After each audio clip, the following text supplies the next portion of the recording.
Idinulog sa resibo ng isang mamimili na itatago namin sa pangalang Aaron ang nakababahalang sistiraw sa isang palengke sa May Kawayan, Bulacan. Ang mga manok daw kasi rito, malaman at mabigat nga, pero oras na isa lang sa lutuan. Ang inakalang sulit na buong manok, nagtutubig at lumiliit. Doon sa drum na nakita natin, marumi, nakababad yung manok, tapos lahat ng balahibo niya, dugo, nakahalo doon sa manok. Para lang bumigat yung manok at kumita sila ng malaki, gumagawa sila ng gano'n nakababad yung manok. Kaya naman noong January 6, binisita ng resibo ang nasabing palengke.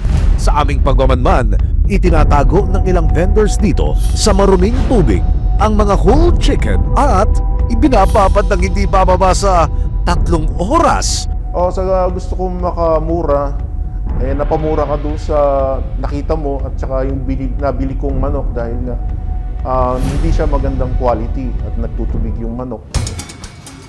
Sa pamamalengke ng resibo, kitang-kita na galing sa balding puno ng nanggigitatang tubig ang manok.